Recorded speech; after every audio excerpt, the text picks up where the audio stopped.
Bonjour bien-aimés dans le Seigneur. Je rends grâce à Dieu pour l'opportunité qu'il nous donne encore en ce dimanche de partager sa parole. Je dis merci à Dieu. Merci aussi à l'homme de Dieu, le docteur Pasteur Henri, pour la programmation de ce dimanche, ce premier dimanche du mois de mars. Nous allons donc partager une parole cet après-midi, bien-aimés. Nous allons lire dans l'évangile de Jean au chapitre 11, les versets 43 à 46.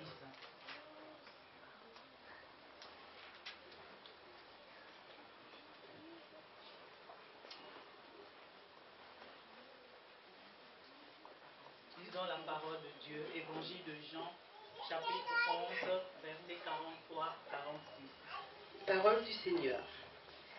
Ayant dit cela, il cria d'une voix forte, « Lazare, sort !» Et le mort sortit, les pieds et les mains liés de bandes et le visage enveloppé de linge. Jésus leur dit, « Déliez-le et laissez-le aller. » Plusieurs des Juifs qui étaient venus vers Marie et qui virent ce que fit Jésus crurent en lui. Mais quelques-uns d'entre eux allèrent trouver les pharisiens et leur dire ce que Jésus avait fait. Amen. Amen. Bien-aimés, est-ce qu'on peut acclamer la parole de Dieu?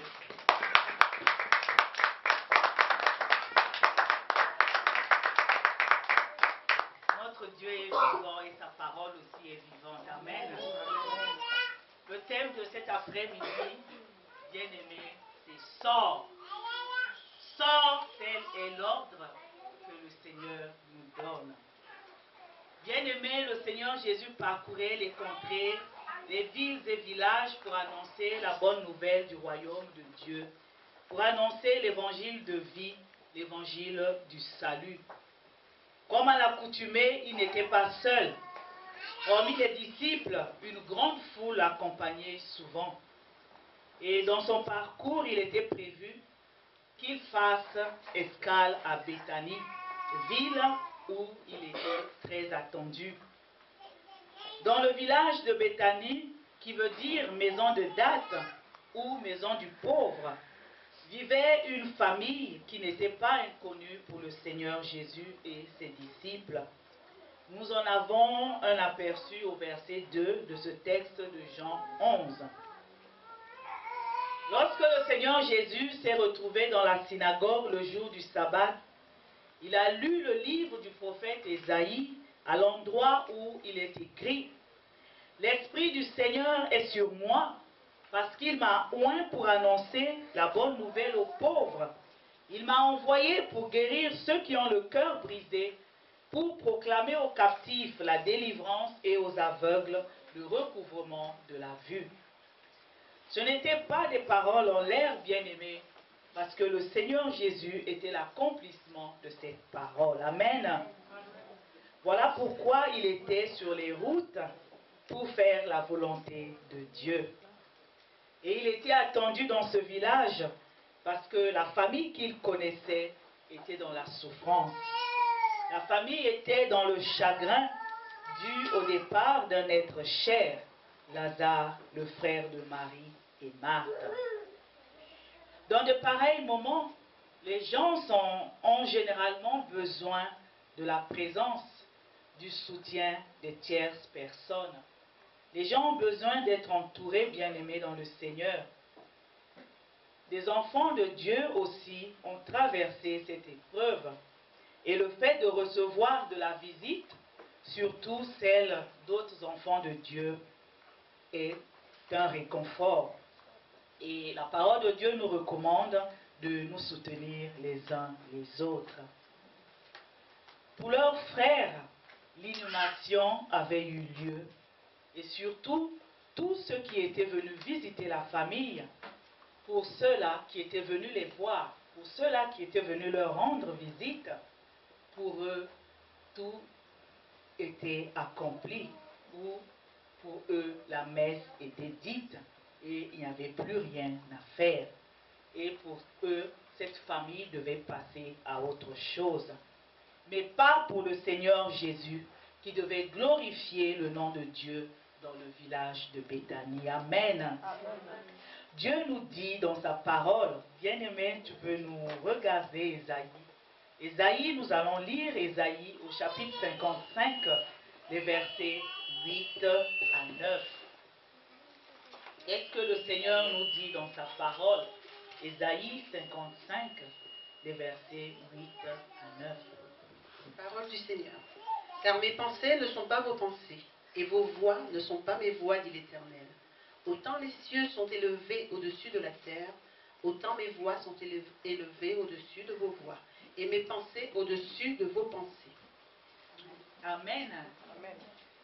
Marie et sa famille savaient qui était le Seigneur Jésus, et sa présence leur apportait au-delà de tous les mots, au-delà de toutes les paroles que les gens avaient pu leur dire. Jésus était le Fils de Dieu et en lui était toute chose. Il a dit, bien-aimés, déposez sur lui tous nos soucis, déposons sur lui tous nos soucis et tous nos fardeaux. Il saura prendre soin de nous. Amen. Amen. Il met un baume sur le cœur parce qu'il guérit les cœurs brisés et il restaure par le Saint-Esprit. Ce jour-là, bien-aimé, la présence du Seigneur allait faire plus que des mots. Le Seigneur était là et autour de lui, il y avait tous les gens, que ce soit les gens de la parenté, que ce soit les amis de la famille, que ce soit des badauds, tous étaient là pour voir ce que le Seigneur Jésus allait faire. Au verset 43, le Seigneur cria, « Lazare, sors !» Oui, bien-aimé, malgré le fait que Lazare était dans le sépulcre depuis plusieurs jours, il y avait encore de l'espoir. Le Seigneur lui demande de sortir du sépulcre. Dieu allait se glorifier dans cette situation, car rien n'est impossible à Dieu. Bien-aimé dans le Seigneur, dans quelle situation se trouves-tu exactement? Traverses-tu des épreuves ou ta situation est-elle confortable? Si elle est confortable, elle est bonne, bien-aimé, bénis Dieu qui prend soin de toi. Dans le cas d'une épreuve, rends aussi grâce à Dieu, car tout concourt au bien de ceux qui aiment Dieu, et il veut que ses enfants le louent en toutes circonstances. Cela est parfois difficile, mais tu peux tout, bien-aimé, par celui qui te fortifie. Amen. Dépose sur lui ton fardeau, quel qu'il soit, car le Seigneur veut te donner son joug qui est léger. Pour cela, il faut lui faire confiance et aussi croire en lui. Quelle est cette situation, bien-aimé, qui t'empêche de dormir? Quelle est cette situation, bien-aimé, qui t'empêche d'être dans la joie? Le Seigneur Jésus ne nous a-t-il pas dit « Soyez toujours joyeux ». Tel doit être, bien-aimé, le fait des enfants de Dieu tous les jours. Alors, pourquoi n'es-tu pas dans la joie? Pourquoi as-tu de l'insomnie? Quelle est cette situation qui t'empêche de vivre exactement ce que le Seigneur attend de toi? Est-ce un problème de santé? Est-ce un problème financier? Est-ce un problème administratif? Est-ce un problème professionnel? Quel que soit ce problème, le Seigneur te dit très fort aujourd'hui, sors. Oui, sors de l'état d'abattement dans lequel tu te trouves et arrête de pleurer. Arrête de croire que tout est perdu pour toi. Sors, te dit le Seigneur Jésus, car lui seul est capable de te donner ce que tu cherches depuis un moment. Lazare était dans le sépulcre depuis 4 jours. Et cela n'a pas été un frein à ce que le Seigneur était venu accomplir dans le village de Béthanie. Depuis combien de temps traverses-tu le désert? Depuis combien de temps ta situation est-elle morte et enterrée? Dieu est le maître des temps et des circonstances. Il ne regarde pas au temps, parce qu'un jour c'est comme 100 pour Dieu et 100 c'est comme un jour. Le verset 44 nous dit, et le mort sortit. Victoire bien-aimée, n'est-ce pas? Le mort est sorti. La mort ne pouvait résister à la voix du Seigneur qui lui ordonnait de libérer Lazare. La mort ne pouvait résister à la voix du Seigneur qui lui disait de laisser Lazare partir. Elle ne pouvait le retenir prisonnier. Lazare devait vivre. Dieu en avait décidé ainsi. Et tous les symboles de la mort devaient tomber. Bien-aimés, ces symboles étaient représentés par les pieds et les mains liées de bandes et le visage enveloppé d'un linge. Lazare était vivant et rien ne devait plus le relier à la mort. Dieu seul est capable de donner vie à cette situation. Cette situation bien-aimée qui te paraît insurmontable. Il est capable de ressusciter les domaines de ta vie. Les domaines de ta vie, bien-aimés, qui sont dans le sépulcre. Peut-être depuis combien de temps? Il est capable de leur donner vie. Si tu le veux et si tu le laisses entièrement faire. Dieu, c'est celui qui a dit, j'ai pour toi des projets de paix et non de malheur, afin de te donner un avenir et de l'espérance. Amen. Amen. L'Éternel est vivant et sa parole est agissante. Il n'est pas un homme pour mentir, ni fils d'un homme pour se repentir. Ce qu'il a dit ne le fera-t-il pas? Le Seigneur voudrait que tu le mettes au centre de tes projets, que tu le mettes au centre de ta vie, au centre de tous les domaines de ta vie, afin que lui seul soit au contrôle de tout ce qui te concerne.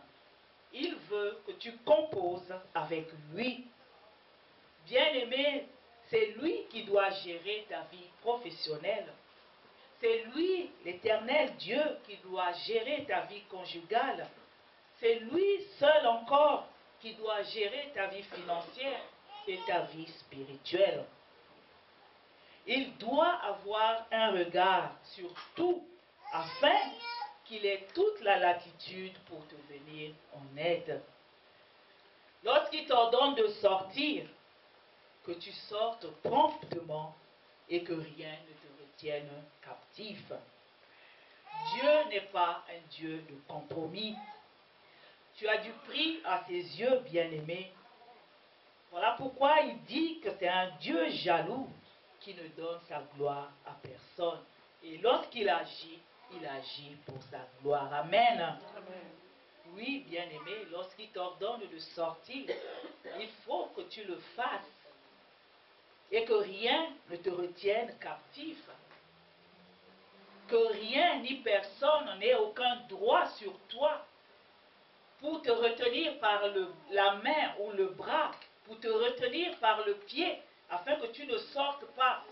Parce qu'un tel ou une telle a un droit sur toi. Non, bien-aimé, laissons toute la place à Dieu. Dieu ne fait aucun compromis.